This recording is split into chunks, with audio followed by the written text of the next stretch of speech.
అత్యంత ప్రేమ కృపా కంచరం గల మా తండ్రి, మా రక్షక ప్రభు, గడిచిన కాలం అంతా మమ్మల్ని ఎంతో దీవించి ఆశీర్వదించినందుకు వందనాలు. స్తోత్రం. అర్హత లేనటువంటి వాళ్ళని తండ్రి, ఎందుకు పనికిరానటువంటి ఎన్నిక లేనటువంటి వాళ్ళని ఎన్నుకునే దేవుడు తండ్రి. అటువంటి ఎన్నిక లేని నన్ను తండ్రి, అపవిత్రమైన హృదయం, అపవిత్రమైన పెద్దవులు ఉన్న నన్ను తండ్రి, నీ పరిశుద్ధమైన వాక్కుని నా నోట ఉంచబోతున్నందుకు వందనాలు. స్తోత్రం నైనా తండ్రి. అర్హత లేని నన్ను తండ్రి ఎంత ప్రేమించావయ్యా. స్తోత్రం స్తోత్రం నైనా ప్రభా. ఇదిగో తండ్రి, వాక్కు తండ్రి పరిశుద్ధాత్మ దేవుడే మాట్లాడబోతున్నాడు తండ్రి. వినగలిగే వారందరికీ వినగలిగండి తండ్రి. ఏం మాట్లాడాలనుకున్నావో నా ద్వారా మాట్లాడి వారి తాకేలా చేయమని అయ్యా తండ్రి.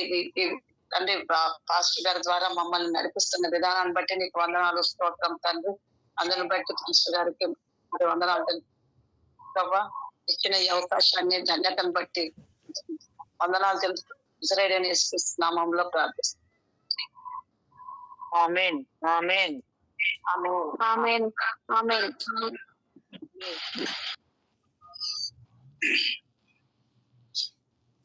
ఒక్క నిమిషం ముందు మనము స్త్రీ ప్రవక్తల గురించి చెప్పుకుంటున్నాం కదండి. స్త్రీ ప్రవక్తల గురించి ఇంతకుముందు హుల్దా గురించి చెప్పుకుంటున్నాం. ఈమె హుల్దా గురించి రాజులు 22 అధ్యాయం, 2వ దినవృత్తాంతములు 34 అధ్యాయం హుల్దా గురించి రాయబడి దేవుడు మనతో. హుల్దా అంటే అర్థం ముంగీస. ఈ హుల్దా అనే షెల్లూము భార్య. ఈ షెల్లూం, ఈమె ఎవరు భార్య? షెల్లూం భార్య. ఈమె వస్త్ర వ్యాపారి. ఇతను వస్త్ర వ్యాపారి అన్నమాట. వస్త్ర వ్యాపారానికి మంచి అధిపతి. ఇక్కడ హిజ్కియా తర్వాత మనష్య తర్వాత ఆమోను తర్వాత యోషియా రాజు ఏలుబడిలో ఆ యూదా రాజు కాలంలో ఈ హుల్దా, అప్పుడు హుల్దా ఉండేది. ఈమె మామూలు సామాన్య గృహిణి అయినప్పటికీ ఈమె ఎక్కడ నివసించేది? యెరూషలేము 2వ ద్వారం దగ్గర నివసించేది. ఈమె యూదా రాజ్యానికి రాబోతున్న దేవుని ఉగ్రత గురించి దేవుని నుండి వాక్కు పొందుకొని ప్రజలకు ధైర్యంగా ప్రవచించే స్త్రీ. ఈమె యూదా రాజ్యంకు రాబోతున్న ఉగ్రత గురించి ముందుగానే రాజులతోనూ అక్కడ ప్రజలతోనూ ప్రవచించిన స్త్రీ ఈమె. ఇప్పటికీ ఈమె పేరు యెరూషలేము 2వ ద్వారానికి 3వ ద్వారానికి హుల్దా అనే పేరే ఉందంట. ఈ విధంగా ఆమె రాజులే ఆమె దగ్గరకు వచ్చి జఫన్యా ప్రవక్తలు ఉన్నటువంటి అగ్రగణ్యులైనటువంటి ఉన్నప్పటికీ ఉన్న టైంలో ఈమె ఒక ప్రవక్తనిగా పేరుగా దేవుడు అంత గొప్పగా ఆశిస్తాడు. నెక్స్ట్ మనము ఎవరి గురించి చెప్పుకున్నామంటే అన్న అనే ప్రవక్తని గురించి చెప్పుకున్నాము. ఈమె ఆషేరు గోత్రికురాలు. ఆషేరు గోత్రికుడు. ఈ అన్న అనే ప్రవక్తని చిన్న వయసులోనే 8 సంవత్సరాల చేసి యెరూషలేం దేవాలయంలో తన జీవిత కాలం సేవ చేసిన ప్రవచన వరం కలిగిన స్త్రీ ఈమె. యేసయ్యని 8వ రోజు సున్నతి కోసం యెరూషలేము దేవాలయానికి తీసుకొచ్చినప్పుడు ఇక్కడ అననీయ అనే ప్రవక్త ఉన్నప్పుడు దానితో పాటు యేసును చూసినటువంటి గొప్ప ధన్యురాలు అన్న నా యేసుని చూడగలి. ఈ రోజుల్లో ప్రజలు మెస్సయ్య కోసం ఎదుర్కొస్తుంటే దేవుడు ఆత్మను పొందుకొని అనుసరించి ఆ మెస్సయ్య గురించి అనేక బోధలు చేసిన స్త్రీ అన్న. నెక్స్ట్ దెబోరా అంటే తేనెటీగ. ఈమె లక్కీదోతు భార్య. లక్కీదోతు అంటే దివిటి. ఈమె దెబోరా 4వ న్యాయాధిపతిగా ఉన్న మొట్టమొదటి స్త్రీ. ఈమె ఇశ్రాయేలీయులకు తనే తల్లి అని తనకు తానే ప్రకటించుకుంది. దేవునితో సహవాసం ఉంది, నిత్యం సహవాసము, ప్రవచనాల వరం ఉంది. తర్వాత దేవుడి స్వరం విని ఆ ప్రవచనాల ప్రకారము ప్రవచించింది. బారాకును ప్రేరేపించి బారాకుతో పాటు యుద్ధ భూములు అడుగుపెట్టిన గొప్ప వీరవనిత అయిన తర్వాత ఈ యాబీను రాజును సేనాధిపతి సీసెరాను దేవుడు మన చేతికి అప్పగిస్తాడు, సీసరాని చేతికి అప్పగిస్తాడని ముందే ప్రవచించిన స్త్రీ తర్వాత వీరిద్దరి చేతుల్లో నుండి ఇజ్రాయేలును కాపాడిన స్త్రీ. ఈ విధంగా దెబోరా మా ఇజ్రాయేలుకి తల్లిగా తనకు తానే ప్రకటించుకున్న స్త్రీ. నెక్స్ట్ యెషయా భార్య. యెషయా ఆహాబు కుమారుడు, ఆహాబు కూతురు అతల్య, అతల్య కుమారుడు యోవాషు, యోవాషుకు అమజ్య ఆమోజు పుట్టే, ఆమోజుకి యెషయా పుట్టాడు. యెషయా తండ్రి ఆమోజు.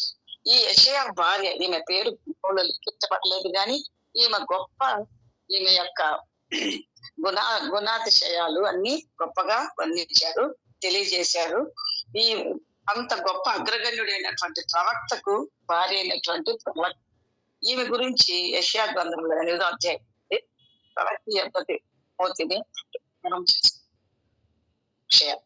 అంత గొప్ప యెషయా ఎన్ని కష్టాలు పడ్డాడో. 4 రాజుల హయాంలో ఈయన ప్రవచించేటువంటి గొప్ప ప్రవక్త. హిజ్కియా, ఉజ్జియా, ఆహాజు, యోతాము. ఇతను కంటే షూబు, మషేర్ షలము, హష్బస్ అని 2 కుమారులను కంటే దేవుడికి సూచనలుగా దేవుడికి ఆ పేర్లు పెట్టి, దేవుడికి సూచనలుగా వారికి ఆ పేర్లు పెట్టారు. దేవుడు చెప్పిన మాటలకు ఈ విధంగా వారు గొప్ప రాజవంశీలైనప్పటికీ చాలా సామాన్యమైన జీవితం గడుపుతూ, భర్త అడుగుజాడల్లో గడుపుతూ, పిల్లల్ని, భర్తని, కుటుంబాన్ని ఒక దేవుడి నీడలోను, దేవుడి యొక్క వాక్యంలోను, దేవుడి యొక్క కృపలో నీడలో పెంచుతూ వచ్చినటువంటి స్త్రీ. ఈమె గొప్ప ప్రవక్తిని, యెషయా భార్య. ఇప్పుడు మనము ఈరోజు ఇంకొక ప్రవక్తిని గురించి చెప్పుకుంటాం. అది ముందు మాట్లాడుకున్నటువంటి సారాంశాలు. ఇక్కడ ఈ రోజు మనం మాట్లాడుకోబోతున్న ప్రవక్తిని గురించి చూద్దామండి. దేవుడు ఏం మాట్లాడతాడు. 375 సంవత్సరాలకు పూర్వం అన్నమాట. 75వ సంవత్సరానికి పూర్వము అంటే మోషే పుట్టలేదు అప్పుడు. యాకోబు తన సంతతిని, తన కుమారుల్ని, 11 మంది కుమారుల్ని, వారి పిల్లల సంతతిని అంతా మొత్తం 70 మంది కలిసి ఐగుప్తుకు వస్తారు. ఎందుకు? అక్కడ యోసేపు ప్రధానమంత్రి, వారి కుటుంబం అంతా అందరూ కలిసి, యాకోబు సంతతి వాళ్ళు ఎంతమంది, తన కుమారులు, వారి సంతతి కలిసి 70 మంది ఐగుప్తు దేశానికి వచ్చి అక్కడ స్థిరపడతారు. అక్కడ యోసేపు ప్రధానమంత్రిగా ఉన్నాడు. అంతా ఐగుప్తు రాజ్యం అంతా ఇతని యోసేపు చేతిలో దీనంలో ఉంది. ఆనాటి ఫరో రాజు కూడా యోసేపుకు అనుకూలంగా ఉంటూ వీళ్ళందరినీ ప్రేమగా చూసి వారికి ఒక రాష్ట్రాన్ని కూడా అప్పగించడం జరిగింది. ఇలా జరుగుతూ ఉంటే కాలక్రమేణా తరాలు గడిచిన కొలది ఈ యొక్క వీరి యొక్క సామ్రాజ్యము, ఇజ్రాయేల్ యొక్క జనాభా యూదులు బహుగా విస్తరించి 70 మందిగా వచ్చిన వాళ్ళు 30 లక్షల మందిగా మారిపోయారు అన్నమాట. ఆ విధంగా మారిపోతుంటే ఆ సమయంలో ఉన్న ఫరోకి కొంచెం గుబులు పుట్టింది. మన ఐగుప్తు రాజ్యానికే ముప్పు ఉన్నట్టుంది. వీరు మన ఐగుప్తు ప్రజల కంటే చాలా ఎక్కువగా ఉన్నారు. జనసంఖ్య ఎక్కువ మితిమీరి ఉంది. మన ప్రజలతో పోలిస్తే మన ఐగుప్తు ప్రజలు చాలా తక్కువ ఉన్నారు. వీరితో ఎప్పటికైనా మనకు నష్టం వాటిల్లేలాగుంది, ఎప్పటికైనా ప్రమాదం పొంచి ఉంది అని అతని హృదయంలో గుబులు కలిగి అతను ఒక నిర్ణయానికి వస్తాడు. ఆ నిర్ణయం చాలా భయంకరంగా మారిపోతుంది. ఏ విధంగా మారిపోతుందంటే అక్కడ ఉన్న ప్రజలందరినీ, ఇంకా నెక్స్ట్ పుట్టబోయే వాళ్ళందరికీ బాగా శ్రమలు కలిగిస్తాడు. చాకిరీ చేస్తాడు. చివరాఖరికి వారిని బానిసలుగా చేసుకుంటాడు. బానిసత్వంలో ఎవరిని? ఇశ్రాయేలు. ఎంతో యోసేపు కాలంలో యుగయోగం అందించారు యూదా జనాంగం. ఈనాటి తరంలో బానిసత్వంలోకి వెళ్ళటం జరుగుతుంది. బానిసత్వంలో జరిగినప్పుడు ఇంకా ఇక్కడ నుంచి వరకు బానిసలైనప్పటికీ సంతానాన్ని అభివృద్ధి చేయకూడదు ఇక పుట్టబోయే మగ పిల్లలందరినీ వహించాలి నిర్ణయం తీసుకుంటారు. ఎవరు? ఈ ఫరో ఆ నిర్ణయం తీసుకొని మగ సంతతిని, ఎస్పెషల్లీ మగ సంతతిని నిర్మూలం చేయాలని నడుము కడతాడు. పుట్టిన ప్రతి మగ శిశువుని వధించండి అని ఆజ్ఞిస్తారు. అక్కడ హెబ్రీ స్త్రీలు ఆ విధంగా భయపడుతున్న ఆ సమయంలో అమ్రాము ఒకే బెదులు అనే దంపతులు ఉన్నారు. వాళ్లకు మోషే జన్మించడం జరుగుతుంది. ఇక్కడ మనం వీళ్ళ గురించి చెప్పుకునే ముందు వారి యొక్క ఏమంటారండి వాళ్ళ యొక్క వంశవృక్షం చూద్దాం. అబ్రహాం తర్వాత ఇస్సాకుకు యాకోబులో యూదా వంశము, లేవీయులు, ఇంకా మిగిలిన 10 గోత్రాలు ఉన్నాయి కదండి. ఆ లేవీయులకు కోహాతు జన్మిస్తే ఆ కోహాతుకు అమ్రాము జన్మిస్తాడు. అమ్రాం ఎవరు? మోషే తండ్రి. అమ్రాం ఎవరిని చేసుకున్నాడు? లేవి ఎవరు? వివాహం చేసుకున్నారు.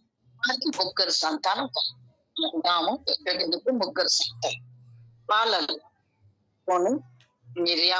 అహరోను, మిరియాము, మోషే. వీళ్ళు మోషే.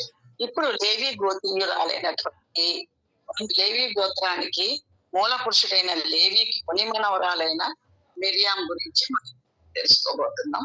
దేవుడు మిరియాం ద్వారా మనకి ఏం బోధిస్తాడో మనం అందరం విందామండి.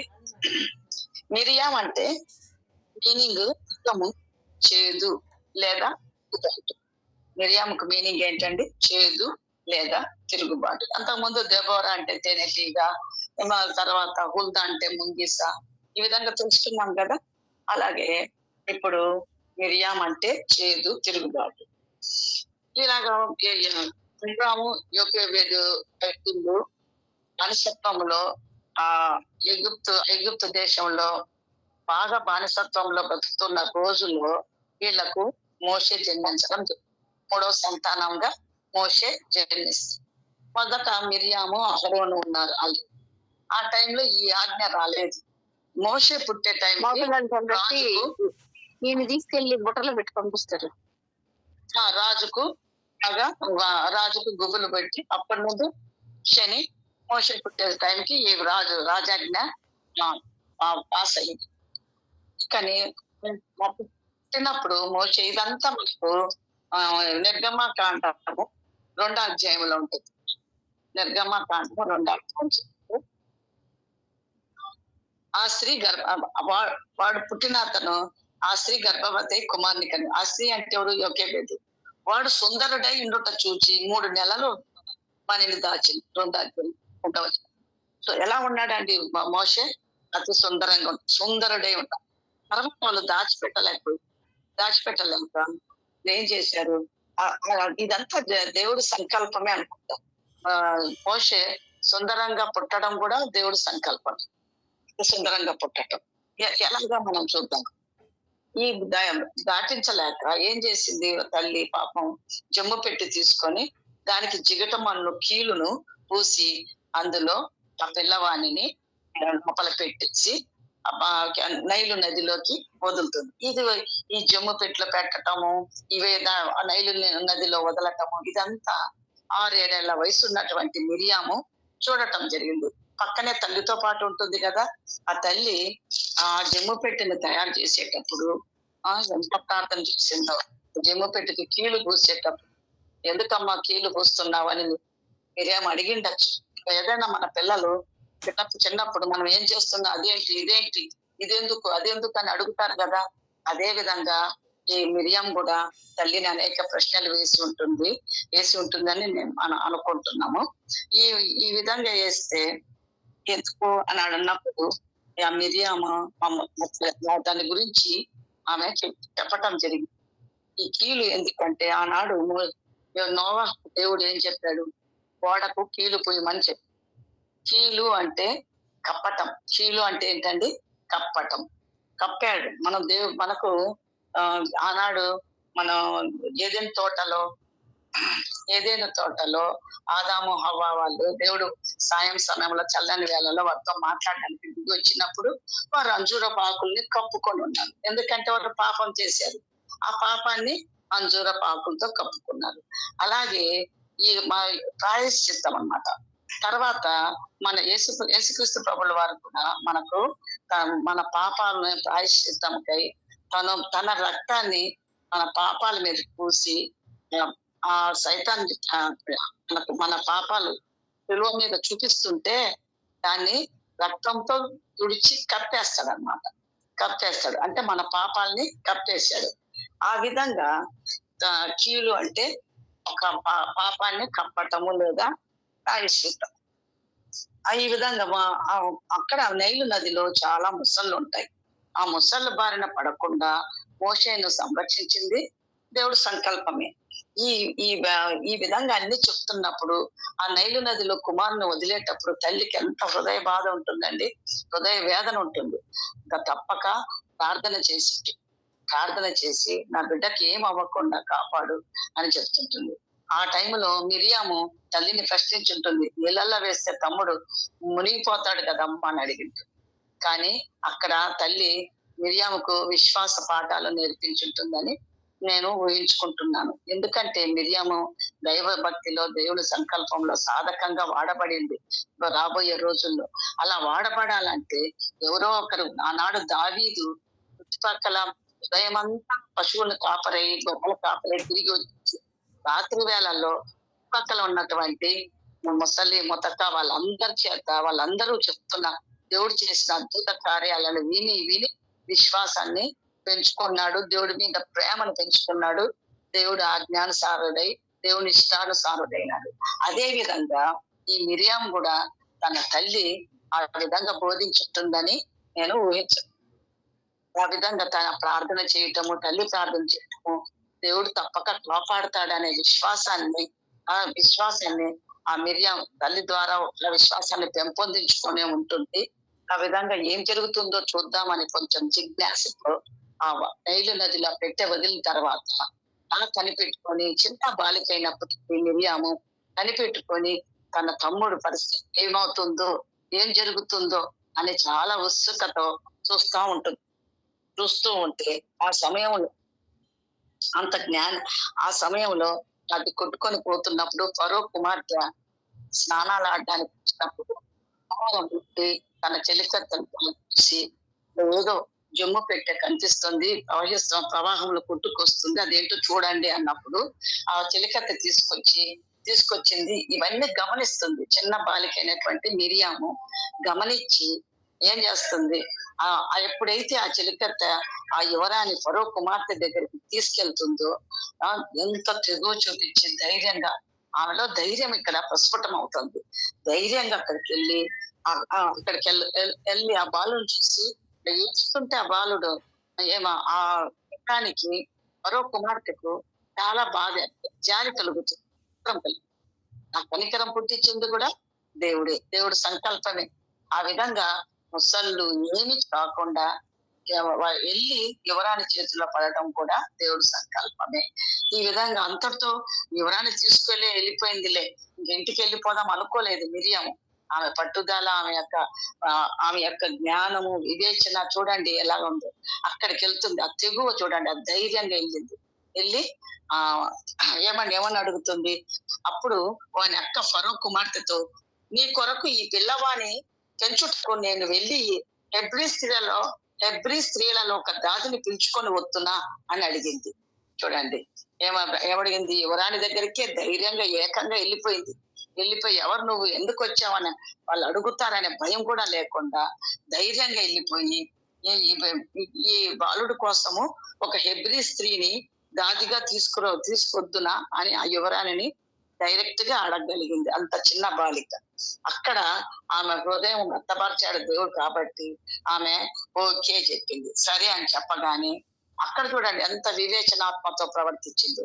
ఎవరో ఒకరిని తీసుకురాలేదు, చిన్నగా ఇంటికి వెళ్ళి వాళ్ళ అమ్మనే తీసుకొని వచ్చింది. యొక్కెబెదును తీసుకొచ్చింది. ఈ హెబ్రీ స్త్రీ ఈ పిల్లవాడికి దాదిగా ఉంచుకోండి అన్నట్టుగా తీసుకొచ్చింది. వెంటనే ఆమె ఏం చేసింది?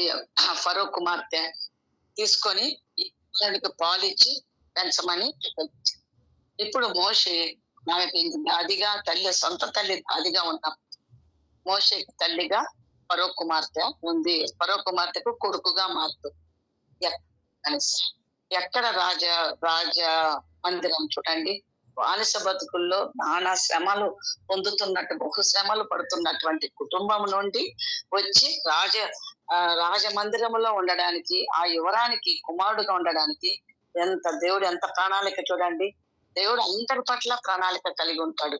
అందరిలో మనమేముంది లేని దేవుడు ప్రతి ఒక్కరిని తన ప్రణాళిక చొప్పున నడిపించుకోవాలనే చూస్తాడు. కాకపోతే మనము ఈ విధంగా మనం దేవుడి యొక్క స్వరాన్ని వింటూ, వాక్యాన్ని నిత్యము ధ్యానిస్తూ, ఆత్మతో ధ్యానిస్తూ ప్రార్థిస్తుంటే మనం తప్పకుండా దేవుడి స్వరం వినగలము. దేవుడు చెప్పిన ప్రణాళికలో మనం ఉండగలం. నేను ఊహించుకున్న ప్రణాళికలోకి మనం వెళ్ళగలుగుతాం.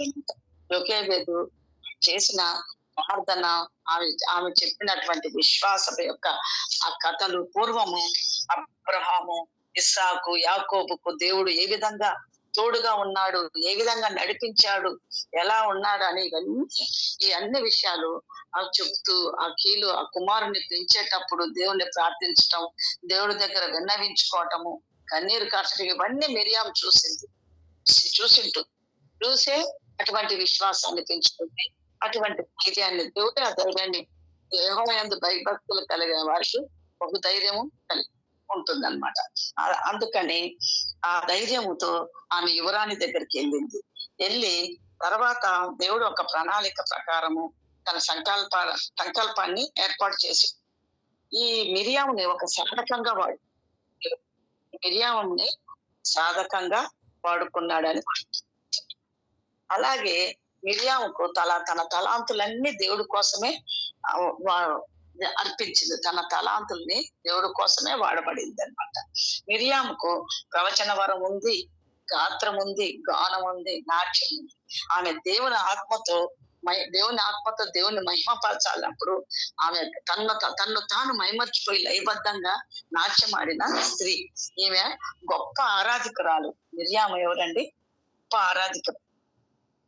ఈ విధంగా మిరియాం గురించి తర్వాత వారికి దృష్టాంతములుగా యుగాంతమున మనకు బుద్ధి కలగడానికే ఈ నిబంధన మనకు కొత్త నిబంధన లాగా ఉంటుంది. పౌలు కూడా ఈ విశ్వాస వీరుల పట్టీలు యోకేబేదులు కూడా ఉంటుంది.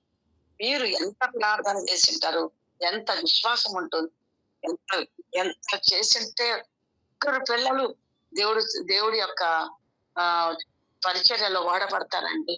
దేవుడు ఎన్నుకుంటారు. కుటుంబంలో ముగ్గురు పిల్లలు అంటే ముగ్గురు. మనమైతే ఏం చేస్తాము?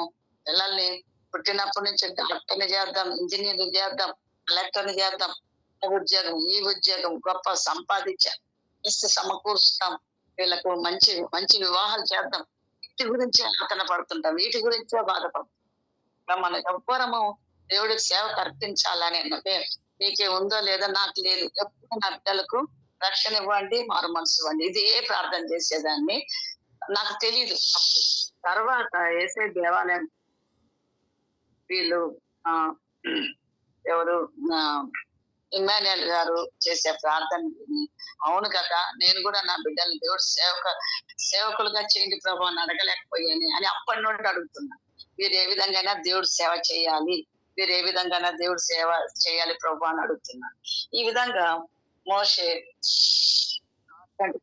ప్రార్థనలు ఎప్పుడైతే ఈమె మనకు యోకేబేదు మోషే దగ్గర దాదిగా ఉందో ఇప్పటి నుండి ఆ బాలుడికి చిన్న వయసు నుండి ఇజ్రాయేలీల యొక్క శ్రమలు, ఇజ్రాయేలీల యొక్క తర్వాత ఆనాడు మన దేవుడు యెహోవా దేవుడు ఏ విధంగా ఇస్సాకు, యాకోబు వీళ్ళందరికీ ఏ విధంగా తోడుగా ఉన్నారు, విశ్వాసులకు తండ్రి గురించి ఈ విధంగా బోధిస్తూ వచ్చాడు. చిన్నప్పుడు దేవుడి మాటలు, ఇజ్రాయేల్ ఐగుప్తులో ఇజ్రాయేల్ యొక్క పరిస్థితుల్ని వివరిస్తూ వచ్చింది. మోషే కూడా అటువైపే. ఈ విధంగా చేస్తే ఈ నిర్గమకాండం 15వ అధ్యాయం చూద్దామండి. నిర్గమాకాండము 15 అధ్యాయం చూస్తే ఇక్కడ మళ్ళా ఇక్కడ 2వ అధ్యాయంలో ఉంటుంది నిత్యము. తర్వాత నిర్గమాకాండము 15 అధ్యాయంలో 20వ వచనం. మరియు అహరోను సహోదరియు ప్రవక్తియు నగు మిర్యాము తంబురను చేత పట్టుకొనెను. స్త్రీలందరూ తంబురలతోనూ నాట్యములతోనూ ఆమె వెంబడి వెళ్ళగా మిర్యాము వారితో కలిసి ఇట్లు పల్లవెత్తి పాడెను.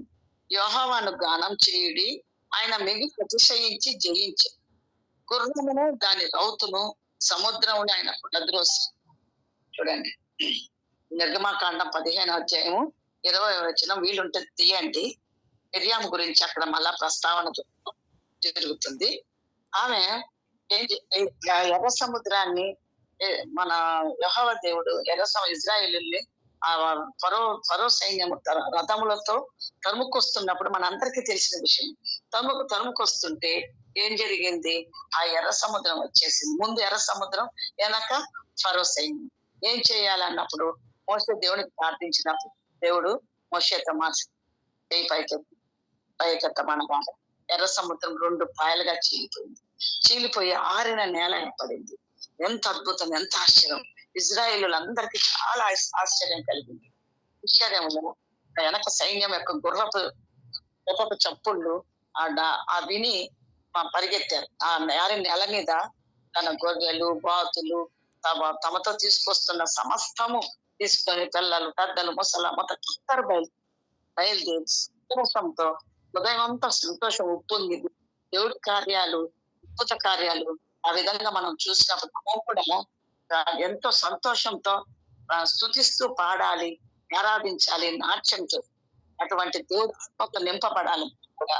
అదే దేవుడు ఆత్మతో నింపబడి ఈ మిర్యాము తన స్త్రీలందరినీ ఉత్సాహపరిచి ఈ పాట పాడింది. నాట్యం పాడుతూ పాట పాడి స్త్రీలందరినీ నడిపించి, ముఖ్యంలో మోషే ప్రవక్తగా ఉన్నప్పటికీ, అహరోను ఉన్నప్పటికీ ఈ స్త్రీలందరినీ నడిపించిన ప్రవక్తిని మిరియాము యొక్క ఇంత గొప్ప విషయాలు మిరియాములో ఉన్నాయి.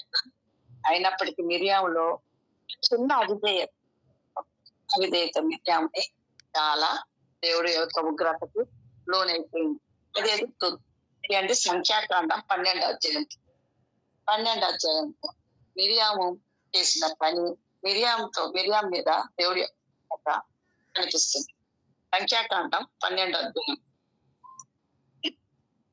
1 నుంచి 2 వచనాలు చదవండి. మోషే కూషు దేశపు స్త్రీని పెళ్లి చేసుకుని ఉండెను గనక అతడు పెళ్లి చేసుకుని ఆ స్త్రీని బట్టి మిర్యాము అహరోనులు అతనికి విరోధముగా మాట్లాడిరి.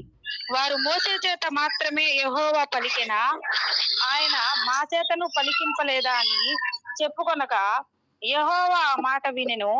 మోషే భూమి మీద ఉన్న వారందరిలో మిక్కిలి సాత్వికుడు. చాలా చూసారా, మోషే స్త్రీని పెళ్లి చేసుకుంది. ఆమె చాలా నల్లగా ఉంటుంది, ఈయన చాలా సుందరవంతుడు. ఏ విధంగా నాకు తెలియదు కానీ ఇద్దరు కొంచెము వ్యసన పడ్డారు. ఎవరు? అహరోను, మిర్యాము. ఏంటి ఎలా చేసుకున్నావు, అలా చేసుకున్నావు అని సనగటం మొదలు పెట్టారు. అంతేకాకుండా వారు మోషే చేత మాత్రమే యెహోవా పలికించాడా, మా చేత పలికించాడా? ఇక్కడ కొంచెం గర్వం వచ్చేసింది. మోషేనేనా గొప్ప ప్రవక్త, మేము కూడా చేసాం కదా. అంటే అనేక ఇశ్రాయేలు స్త్రీలందరినీ నడిపించిన గొప్ప ప్రవక్తి. చాలా చిన్నప్పటి నుండి విశ్వాసంలోను దేవుడి యొక్క ఆజ్ఞానుసారంగా నడుచుకున్న స్త్రీ. ఎటువంటి ఆజ్ఞానుసారంగా కాదు, అంటే ఆ దేవుడి యొక్క విశ్వాసంలోను తల్లి నడిపించిన విధానం అందరికీ పాటించు ఆ విధంగా. అటువంటి స్త్రీ అందుకని కొంచెం గర్వం వచ్చినప్పుడు యెహోవా వారిద్దరి మాటలు విన్నాడు. విని ఏం చెప్పాడండి? మోషే భూమి మీద ఉన్న వారందరిలో మిక్కిలి సాత్వికుడు అని పలికాడు. ఇంకొక మాట చూడండి, అదే 12వ అధ్యాయము 7వ వచనం చదవండి. అతడు నా ఇల్లంతటిలో నమ్మకమైన వాడు. ఫస్ట్ ఏమన్నాడండి? భూమి మీద ఉన్న వారందరిలో మిక్కిలి సాత్వికుడు, నా ఇల్లు అంతటిలో నమ్మకైన వాడు. దేవుడే సాక్ష్యం ఇస్తున్నాడు. దేవుడు అంత గొప్పగా మోషే గురించి సాక్ష్యం ఇస్తున్నాడు అంటే ఎంత గొప్ప విషయము. అలాగే తర్వాత ఇంకో మాట ఏమన్నాడు, నేను మోషేతో మూఢ భావాలు మాట్లాడటం లేదు. ముఖాముఖి దర్శనమిచ్చి మాట్లాడతాడు మోషేతో మాట్లాడతాను. నా స్వరూపాన్ని నా నుంచి చూస్తాడు. అంతటి యోగ్యత ఉన్నటువంటి మోషే అటువంటి వాడికి విరోధంగా మాట్లాడడానికి మీకు భయం లేదా అని అడుగుతాడు. దేవుడే వాళ్ళని మీకు భయం లేదా, అంత గొప్ప వ్యక్తిని అని మోషేని గొప్ప చేసి చెప్తున్నాడు దేవుడు. మీరేలా భయపడలేదు అని అడిగాడు. అందుకు చాలా కోపం వస్తుంది దేవుడికి. వచ్చి ఆ 2 మాటలు అడిగి మోషే గురించి సాక్ష్యం చెప్పి మిర్యాం మీదకిస్తే మిర్యాంకు హిమము వంటి తెల్లని వ్యాధి వచ్చేస్తుంది.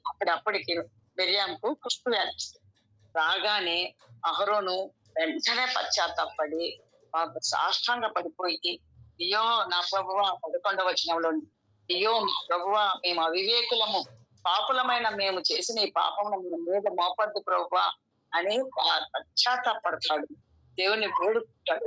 అలాగే మోషే కూడా పాపం ఎలుగెత్తి దేవా దయచేసి 14వ వచనం అండి, చదువుతారా ఎవరన్నా? 11వ వచనం చదువుతాను. మోషే ఎలుగెత్తి దేవా దయచేసి ఈమెను బాగు చేయమని యెహోవాకు మొరపెట్టెను. చాలు, దయచేసి ఈమెను బాగు చేయకురా అని మోషే అడిగాడు, దేవుని అడిగారు.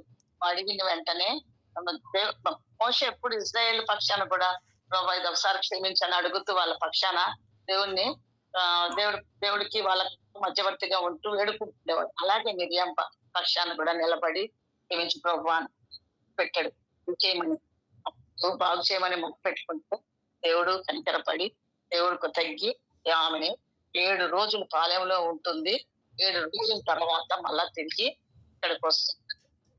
ఆమె చిన్న వ్యసనము, చిన్న ఆత్మీయ గర్వం వలన దేవుడి ఉగ్రతకు బలి అయిపోయింది. కాబట్టి ఎంత ప్రవక్తినైనప్పటికీ, గొప్పవారైనప్పటికీ ఆత్మీయ గర్వం అనేది మనము దేవుళ్ళో ఎల్లప్పుడూ మోషేకి దేవుడు ఏ విధంగా సాక్ష్యం ఇచ్చాడు, ఆ విధంగా మనకు కూడా దేవుడు సాక్ష్యం ఇచ్చాడు. అందరం కూడా ఉండాలి. ఈ విధంగా మిర్యాము ఈ విధంగా మనకు మిర్యాం ద్వారా అనేక పాఠాలు మనం నేర్చుకుంటాం. దేవుడు మనకు నేర్పించాడండి. ఇందుని బట్టి దేవునికి మహిమ. ఇంతటితో ఈ వాక్యం ముగిస్తాం.